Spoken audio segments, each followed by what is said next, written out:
En las últimas semanas, la ocupación de camas de UCI supera el 95%. Y la lista de espera en este momento es de más de 35 personas para ingresar a la UCI. Esa lista de espera es un neologismo del ministro. El ministro dice que no hemos tenido las oleadas como en Europa, tiene toda la razón, nunca salimos de la primera. Ellos ya van por la tercera ola, nosotros no hemos salido de la primera. La mortalidad en exceso en Pichincha se ha incrementado un 25% el mes de diciembre. O sea, estamos asistiendo a un aumento sostenido de casos durante las 2 últimas semanas y por lo tanto lo que se debería hacer es incrementar medidas de control para evitar mayor contagio. Pero doctor, dada la situación económica tan difícil que está enfrentando el país, ¿cuáles deberían ser esas medidas de control o medidas de restricción que se debería adoptar desde las autoridades para hacer que estas cifras tan alarmantes que usted nos dice se reduzcan? 25% de mortalidad incrementada en Pichincha y 95% de ocupación en las unidades de cuidados intensivos. Primero, pruebas diagnósticas en las zonas de más alta incidencia para detectar a los contagiados y obligar a su confinamiento mediante cuarentena y control de sus contactos, primero. En ese sentido, estimado Alexis, le comento una anécdota. Cuando empezó el lío de la nueva variante en Inglaterra, hacían entre 750,000 y 900,000 pruebas diarias. Nosotros no hemos llegado a las 800,000 pruebas desde que inició la pandemia. Se han gastado el dinero infamemente y no han sido capaces de contratar, y han tenido el tiempo suficiente para contratar pruebas diagnósticas. De las casi 800,000 pruebas diagnósticas, el Distrito Metropolitano de Quito ha hecho como alrededor de 290,000 pruebas diagnósticas. La UTE estuvo ayudando al Distrito Metropolitano. Nosotros tenemos la infraestructura, no tenemos el dinero para las pruebas. Pero el momento en que se terminaron las pruebas y el municipio decidió contratar a laboratorios privados, nosotros hemos dejado de dar ese servicio a la ciudadanía. El Ministerio de Salud en ningún momento nos ha pedido ayuda para hacer las pruebas diagnósticas. O sea, capacidad instalada para las pruebas hay, pero no se han preocupado de traer pruebas. Aquí viene un tema que es fundamental y que hay que denunciarlo. Desde el inicio, el actual ministro de Salud apostó por la inmunidad de rebaño. Habló de unos estudios que se habían realizado, nunca nos dijo la metodología, nunca nos habló de los datos y ya dijo que casi 1/3 de la población estaba contagiada. El hecho cierto es que la gente sigue muriendo, ¿no? En estas últimas semanas hemos tenido un repunte a nivel país de casi 4,000 contagiados diarios de las pocas pruebas que se hacen. Multiplique usted por 3 y por 4 y tendrá la respuesta. Entonces, primero, detección precoz. Segundo, confinamiento de las personas, de los contactos, de los contagiados. Tercero, aumentar la vigilancia epidemiológica. Cuarto, las medidas habituales, distanciamiento físico, lavado de manos, etcétera, etcétera. Eso es lo que hay que hacer. Y sobre todo, no dar falsa información o tranquilizando a la población diciendo que todo está bien cuando tenemos un sistema sanitario absolutamente desbordado. Deberían preocuparse de importar medicamentos. Vea, el Propofol es un medicamento que tiene 40 años. ¿Cómo es posible que estén intubando in vivo? O sea, directamente a los pacientes porque no hay medicamentos para la inducción anestésica para colocar el tubo. Eso es criminal. Doctor Hidalgo, usted asegura que la cantidad de pruebas es insuficiente y eso quiere decir que el número que conocemos de casos confirmados de coronavirus, decesos, etcétera, no refleja la realidad que tenemos. Tenemos una variante nueva, la del Reino Unido acá, y tenemos la amenaza de que llegue ya mismo la de Brasil o posiblemente la que han descubierto recientemente en Alemania. Frente a ese escenario, ¿usted cómo ve el manejo de la crisis sanitaria en los próximos días? Muy complejo. Pero ¿por qué decimos que es insuficiente el número de pruebas? Porque tenemos una tasa de posibilidad del 24,6%, es decir, casi el 25%. Eso nos dice dos cosas, que las pruebas son insuficientes y que el manejo de la pandemia no es adecuado, no hemos controlado. La tasa de positividad debería ser de menos del 10%. A todo este escenario, sumémosle que 7 millones de habitantes, el 7 de febrero próximo, irá a votar. ¿Saben ustedes sin tener una visión apocalíptica lo que va a pasar después de las elecciones. Algo similar a lo que está pasando ahora en el post-diciembre, ¿no? Fiestas de Navidad, de fin de año, algo parecido, doctor. O peor quizá, porque en este caso va a haber una aglomeración de gente en espacios, ya saben, los colegios no tienen la infraestructura adecuada para mantener la distancia, la ventilación, el tamaño de las aulas, que es donde usualmente se vota. Las universidades que se utilizan, los espacios no son los más adecuados. ¿Y qué le parece a usted que se les pida a los ciudadanos que al momento de sufragar y al enseñar la cédula se retiren la mascarilla? Peor todavía, esto no, ¿para qué es? Para ver si coincide con la cédula, me imagino, que durante un segundo se quite la mascarilla. ¿Usted ha visto las aulas? 20, 30 personas en un aula de 30 metros. O sea, ese es el sitio en donde nos vamos a contagiar. ¿Cuánta gente? A eso súmele, doctor, que todavía no hay la certeza de quiénes van a dotar de estas pruebas para los integrantes de las juntas receptoras del voto. Primero, de la autoridad sanitaria, que cada integrante de la Junta Receptora del Voto debía hacerse cargo de costear su prueba PCR. Después del escándalo que esto generó en redes sociales, el mismo Ministerio de Salud hizo la aclaración, pero todavía no se conoce quiénes van a hacer estas pruebas y si los ciudadanos van a tener la garantía de que estas pruebas realmente se las pueda hacer con tiempo, tomando en cuenta que ya faltan poquísimos días para las elecciones. Pero otro tema que es más complejo todavía. El Consejo Nacional Electoral envía propuesta a las universidades para que los estudiantes que han sido seleccionados y que desde el punto de vista de su obligación ciudadana tienen que acudir para integrar las mesas, se les reconozca horas de vinculación. ¿A cuenta de qué? ¿Cómo? O sea, el Consejo Nacional Electoral metiéndose en la autonomía universitaria y además pidiendo que las universidades estimulemos la presencia de los estudiantes en las mesas. Sí, es una responsabilidad del Consejo Nacional Electoral. Así estamos. Doctor, usted hablaba del tema relacionado con la falta de pruebas y decía, mientras en países europeos se han hecho 800,000 pruebas en determinado tiempo, acá en Ecuador ni siquiera en los 10 meses que llevamos en esta situación se puede llegar a ese nivel. Esto tiene que ver con la falta de compromiso de los actuales gobernantes con, en este caso, algo tan urgente que es el cuidado de la salud y de la vida de la gente, porque ¿por dónde pasan estas decisiones, doctor? Si no son por la decisión política de quienes están al mando, ¿no? Este es un tema de prioridades, estimado Alexis. Realmente decíamos que no tenemos pruebas, que no tenemos vacunas, que no tenemos medicamentos, tampoco tenemos ideas. Ese es el problema. No ha habido un liderazgo positivo desde las máximas autoridades de salud en este país. No ha habido una campaña de educación. Hasta ahora, a casi un año del inicio de la pandemia, la gente todavía no sabe lo que es un virus.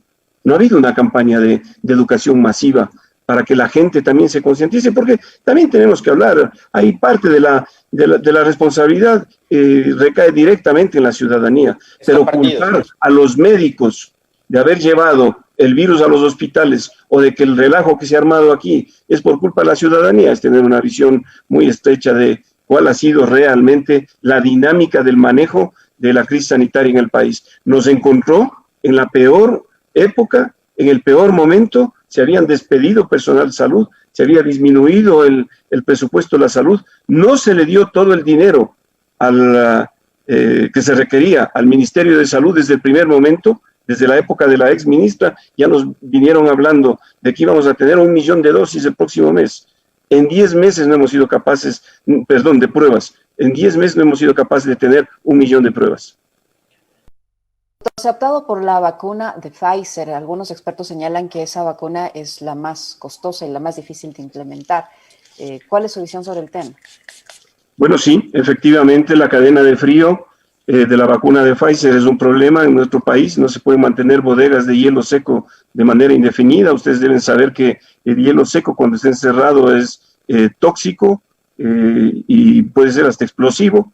Y en segundo lugar, hay vacunas que son iguales de eficaces, pero que por un problema, y muchísimo más baratas, 4 veces más baratas, pero que por problemas de geopolítica no las han adquirido. Me refiero a la vacuna rusa. La vacuna rusa, desde el punto de vista técnico, es impecable. Que faltan estudios, la de Pfizer, la de AstraZeneca, en todas hacen falta estudios, pero ya se están aplicando en varios países del mundo. ¿Por qué compramos una vacuna que cuesta 4 veces más que la vacuna de el Sputnik 5 y encima estamos a la lista de espera, ¿no? Porque Pfizer ya ha declarado que no está en capacidad de producir toda la demanda de su vacuna y hay retrasos importantes en las entregas tanto en Europa como en el resto de países del mundo. Por lo tanto, existen otras alternativas. Aquí este es un tema de geopolítica, me imagino, pero la geopolítica no está por encima de la vida de los seres humanos. Este gobierno ha demostrado lo contrario, doctor, lamentablemente. Ha puesto por delante otro tipo de condiciones, de consideraciones. Y yo sí quisiera que usted también nos dé su reflexión sobre lo que fue un anuncio que lo lanzó el presidente Moreno y que, déjeme decirle, yo con todo respeto, a mí me causó mucha hilaridad, porque decir, les traigo buenas noticias, no van a ser 50, no van a ser 50,000, van a ser 86,000 dosis de vacuna en un país de 17 millones de ecuatorianos, doctor. ¿Cómo recibió usted esa declaración y ese anuncio pomposo de Moreno? Con tristeza y con una sensación de que continúan tomándonos del pelo.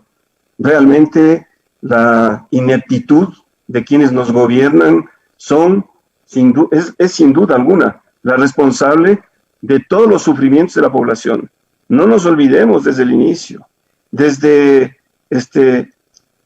la venta de las bolsas para los cadáveres con sobreprecio, la venta de los kits de alimentos con sobreprecio, el enviar a los médicos a la guerra sin estar adecuadamente implementados o equipados. La semana pasada el presidente de la Federación Médica Ecuatoriana comentó que tenemos casi 300 médicos muertos en el país. O sea, eso duplica el número de muertos de países europeos que han tenido una crisis peor que la nuestra. Eso habla de las prioridades. Entonces, llegará el momento de la rendición de cuentas. Imagínense una crisis sanitaria manejada por una ministra feminista de izquierda, abogada, cuando esto debió haber sido manejado por un equipo de médicos. Cuando nosotros enviamos al presidente de la República un grupo de 100 académicos, propuestas para el manejo de la crisis, lo que hicieron fue perseguirnos a algunos. Cuando quisimos apoyar al alcalde del Distrito Metropolitano de Quito, otro grupo de académicos, con un grupo importante además de epidemiólogos, empezaron a perseguirnos. Ese es el manejo que hemos tenido de la crisis sanitaria en este país. Nos han perseguido a quienes hemos denunciado las falencias y las barbaridades que han hecho durante este tiempo.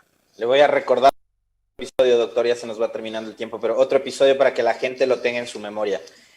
El funcionario que estuvo encargado y al frente de la pandemia renunció, ¿no?